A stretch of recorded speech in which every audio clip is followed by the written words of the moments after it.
പഴകും തോറും വൈനിന് വീര്യം കൂടുമെന്ന് പറഞ്ഞതുപോലെയാണല്ലേ നമ്മുടെ ഈ ഫ്രണ്ട്ഷിപ്പ് എന്നൊക്കെ പറയുന്നത്. അത് എത്ര കാലം കഴിഞ്ഞാലും നമുക്ക് പിന്നീട് കാണുമ്പോൾ ആ സ്നേഹം അല്ലെങ്കിൽ ആ സൗഹൃദത്തിൻ്റെ ആ ഒരു ഇതൊക്കെ നമുക്ക് പിന്നീട് അതുപോലെ തന്നെ അപ്പോഴും അനുഭവിക്കുന്നത് പോലെ തന്നെ തോന്നാറുണ്ടല്ലേ.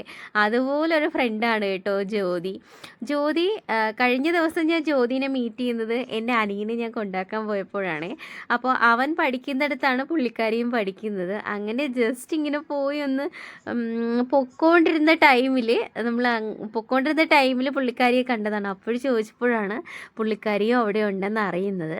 അങ്ങനെ പിന്നെ ഞാൻ അനിയന് പരിചയപ്പെടുത്തി കൊടുത്തു. അപ്പോൾ ഇവളും കൂടി ഉണ്ടെന്ന് അറിഞ്ഞപ്പോൾ എനിക്ക് കുറച്ചും കൂടി സമാധാനമുണ്ട്.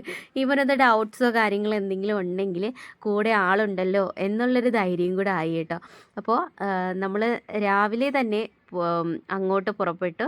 എന്തെന്ന് വെച്ചാൽ ഇവൾ എന്നോട് ചോദിച്ചൊരു ചോദ്യമുണ്ട്, എടി എന്നെ ഒന്ന് ഹെൽപ്പ് ചെയ്യാവോ, എനിക്കിങ്ങനെ ഒരു ആവശ്യം ഉണ്ടായിരുന്നു, നീ ചെയ്യുമോ എന്നിങ്ങനെ ചോദിച്ചപ്പോൾ എനിക്ക് നോ പറയാൻ തോന്നിയില്ല.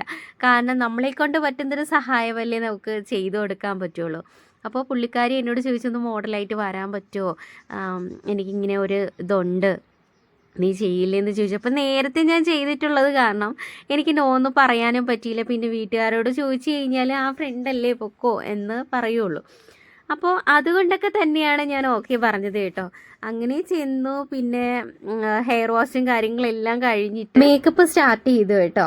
അപ്പോൾ ഞാൻ പറഞ്ഞു, നീ ടെൻഷൻ അടിക്കേണ്ട, നല്ല കൂളായിട്ട് ചെയ്യേ, ഞാനാണ് ഇരിക്കുന്നതെന്നുള്ളൊരിത് ഓർമ്മിച്ചാൽ മതി, നിൻ്റെ ഫ്രണ്ടല്ലേ ഞാൻ. അപ്പോൾ നീ അധികം ടെൻഷനോ കാര്യങ്ങളൊന്നും കൊടുക്കാതെ നല്ല കൂളായിട്ട് ചെയ്തു എന്ന് പറഞ്ഞു. അങ്ങനെ എൻ്റെ അടുത്ത് സജഷനും കാര്യങ്ങളോ വല്ലതും ഉണ്ടോ എന്നൊക്കെ ചോദിച്ചു.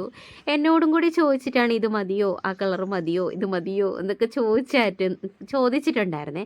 അപ്പോൾ നമ്മൾ എപ്പോഴും നമ്മുടെ അടുത്ത് വരുന്നൊരു കസ്റ്റമറിനോട് നമ്മൾ അങ്ങനെ ചോദിക്കുമ്പോൾ അവർക്കുള്ളൊരു സജഷനും കൂടി നമ്മൾ കേൾക്കുന്നുണ്ടെങ്കിലുണ്ടല്ലോ, അവരും നല്ല ഹാപ്പിയാവും, നമുക്കും നല്ല വർക്ക് നല്ലതുപോലെ അവർക്ക് ഇഷ്ടപ്പെട്ടല്ലോ എന്നുള്ളൊരു സന്തോഷം ഉണ്ടാവും. അപ്പോൾ അതുപോലെ തന്നെയായിരുന്നു ഞാൻ ജ്യോതിക്കും കൊടുത്തത് കേട്ടോ. ഒരു ആത്മസംതൃപ്തി എന്നൊക്കെ പറയൂലേ, ആ ഒരു സംഭവം കേട്ടോ. അപ്പോൾ ബ്രൈഡിൻ്റെ ലുക്കാണ് പുള്ളിക്കാരി ഇത് ചെയ്തത്. എല്ലാവർക്കും ഈ ലുക്ക് ഇഷ്ടപ്പെട്ടു. എല്ലാവരും നല്ല അഭിപ്രായം പറഞ്ഞു കേട്ടോ. കുറച്ച് സജഷനും കാര്യങ്ങളൊക്കെ പറഞ്ഞതല്ലാതെ നല്ലതുപോലെ നല്ല നീറ്റ് ആൻഡ് ക്ലീൻ ആയിട്ട് ചെയ്തു. അപ്പോൾ ഇന്നത്തേക്ക് ഇത്രയേ ഉള്ളൂ.